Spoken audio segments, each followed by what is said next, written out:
Hey, you going everyone? Welcome back to another video. This is the Destiny 2 tower build in Minecraft, and today's video is a nice long one. I managed to get quite a decent amount of recordings for this one. There was a lot of stuff being done. You'll see I'm kind of going back and forth a bit here between sections, but we managed to chunk out a whole heap of stuff, both for the Annex and the Ada synthwave room as well, which was a bit of a challenge. You'll see later on in the video. It is a massive room. It is a big area. It is closed off with those big red walls, but the whole area is quite decent. So here we are actually at the Annex currently, and we're building up the other landing zone that you can come into at the tower. This is where you want to come in, where you want to maybe visit the drifter on the rare occasion. It doesn't happen very often because it is Gambit and we don't want to play Gambit. This is a Gambit free channel. We do not like Gambit here. Anyway, so we're building up the areas, just setting up the roof. The first thing that I generally try to do is try and get a sense of the scale of the room, especially with an area like this where it is closed off and it is quite big. There aren't too many details and stuff. There are some rooms, some secret rooms that I didn't even know existed until I was walking around trying to get some reference photos for the areas. To see what it looks like, and I realized, hey, there's actually some rooms in the back areas and whatnot. So that was a bit of a surprise, but we are adding those in as well. You'll see shortly. Now I'm just kind of getting a lot of the wall stuff done. This is kind of what I'm going with. I kind of like it. It adds a bit of texture, adds a bit of variety to the area as well, and it's a mix of light and grey as well. It is going to be covered though, so I haven't really gotten to that part yet. As you can see, I'm kind of just getting the main overall exterior shape and the walls set up, so I kind of know what I'm dealing with. Now it didn't come out exactly to scale as the game. I think this section isn't supposed to stick out as much as I have it sticking out. It is what it is. Unfortunately, I just got to deal with the Minecraft scale of things. However, it is going to allow me to. I do have an idea on how I'm going to shape the area, because I did kind of a little bit of ramp. You might see in the background sometimes, right there. So it's going to be like a roofed off area. In the actual game, these areas have got AC units and exhaust fans and shit like that there. So I'm going to try and replicate something like that. And over here now, I'm actually just filling out the wall, just to see exactly what it's going to look like. I mean, some of this wall is probably going to be hidden, unfortunately, but it's giving me a good idea on what it's going to kind of overall look like. Is all coming together very, very nicely. Now we're back inside. I'm trying to figure out how to get from the Annex to the drifters area. Now I kind of fudged this part a bit, but kind of willingly. Now I could have, so it's a little bit off the straight wall from where the drifter is to where you kind of go outside to the Annex, but for me to make that match and to make it more straight, I would have had to make the Annex, the door area, a lot wider. And honestly, I didn't want to do that. I tried it and I didn't like it. I felt like it was just a little bit too big. It was taking up too much space. So I decided to make it a little bit more tight in the doorway, but it did have to unfortunately turn this area not as accurate as I probably would have liked, the way that it is in the game. but we are working with what we're doing. This isn't a one-to-one replica. If you walk through the area, you're gonna know exactly where you are. You're gonna know exactly where you're going as well. So that's the important part.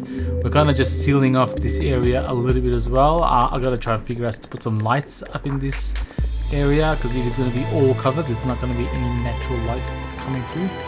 And now we have actually moved straight on to the 801 synthwave area. This area was a bit of a struggle.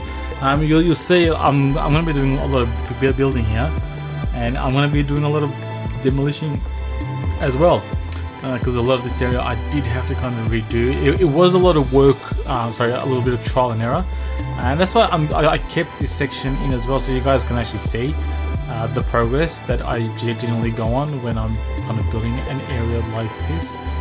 This did take a little bit more effort than a lot of other areas. I generally can crack the other areas relatively quicker than what I did here, mostly because this is kind of a big room.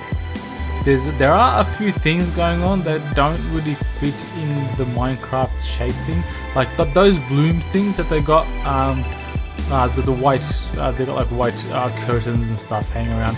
So like I'm trying to figure out here, like, can I make something that's going to replicate that? And I failed miserably with that one. That's why we just quickly skipped over it. And you can see as well that there's some flags there as well. So I was doing a bit of trial and error. I didn't keep the full trial and error in because it was long. It would have been quite boring. But now I've kind of gotten a little bit better idea on the scale, the size, and how I'm going to shape out the room. That's why you can see me redoing some of these areas. So I've managed to kind of calculate how big each section of the wall is going to be, and how much it's going to stick out as well. Because the actual room,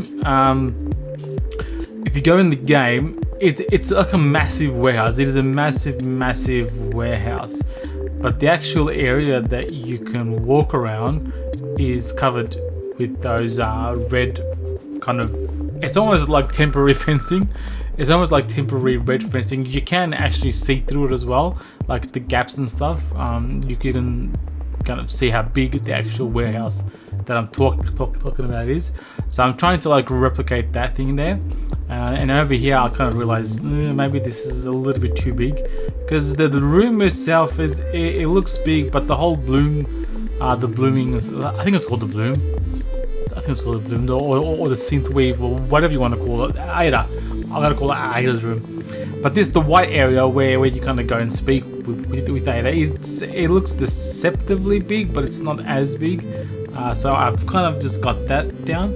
And now a little tricky part here is there's obviously that, it's like a round area where you go to deposit your bounties that you collect off Ada to get the synthwaves.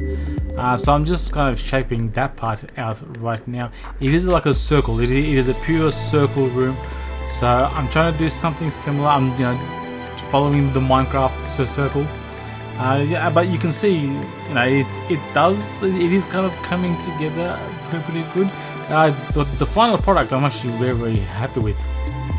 I think it looks pretty bloody good, especially in a Minecraft setting. And now I'm just getting those circles trying matched. I gotta make sure that all sides are even as well. I'm gonna add a little bit of lighting underneath there as well, just to give it a little bit of ambience. Hopefully it will, the light will spread out a bit with this shader, and we'll just add a nice little glow underneath the stage. So just kind of trying to set up even areas out here and fixing up all the plates as well. I like for things to be kind of even and matched on multiple sides. So just looking at right now, and you can see me plonking the massively bright glowstones there. It's going to be underneath, so you're not going to actually see directly. You're not going to see those blocks directly. So I think it's going to look just fine. And now we're fencing off the area, the round room as well, then I think it's, you know, coming up pretty good. So I've just put this here for now, just to replicate that hanging mechanism that drops from the ceiling. That's where you go to deposit your synthwaves. So I will kind of, like, when I get the ceiling and stuff sorted, there will be something hanging from there. Now comes a little bit of an interesting section. We are building the actual inner walls of this room, and we're using banners, red banners, to replicate those red walls. The reason why I went with this and not like a full block is because I wanted, if I did a block, it kind of kills a little bit of the sense of scale, because you can't really see through it, obviously, and it is gonna kind of be like that is the room that you're in, when in reality it's not the case. So that's why I'm kind of using these black fence blocks to give that kind of temporary fencing look almost, and then I'm going through all these blocks and adding the red banner on top of them, and I think the red banners kind of look good. They kind of sway as well. It's a nice texture as well, and I think it's going to look pretty good. And then these corners, obviously I can't put there, but I can put an actual block, just to kind of, you know, make the corners clean as well. But I kind of like how the way that turns out. And now we're just blocking up all the floors as well. So there was, as you can see, there was a lot of blocks being put in this area, but I'm really happy with how it's kind of all coming about right now. So this is going to be the back of the fence. Got to make sure that I build up that as well. Getting the roof sorted now as well. Just so I start with these simple lines and shapes, just to kind of get a sense of scale, and make sure that everything's even, everything matches, you know, it's symmetrical, and that it's kind of pretty much, you know, work. You know, I have a vision of it in my head usually when I'm building it, and I kind of want to make sure that when it's, you know, in the game, that it does turn out the way that I intend. So that's how high we're going to actually make that wall. So it is a bit higher than the character, to kind of replicate how it is in the game. And now I'm just sizing out the rest of the room, see how big the actual room is going to be and how it kind of fits with everything else. This room actually, it fits perfectly within the whole bloody thing, which kind of worked out very good. It's unfortunate that the annex sticks out as much as it does, but unfortunately that's kind of the way it went. And now I'm just going to start putting the fences on the back wall as well, as you can see. And this area it's coming up. I still don't know how I'm going to work with all the other stuff that's happening, but we will figure it out as we go. So this is almost near to the end of the video. This was a bit of a longer video than the normal. I'm kind of happy how this one turned out. So hopefully I'll get the next one kind of up and running as well. And I just noticed, guys, I'm just noticing it right now. There is an error in this room. Holy crap, I have to go and fix that right now. I literally just saw it now. Oh no. Oh shit, here we go. I gotta go and fix that. GG's boys, I'll see you in the next video.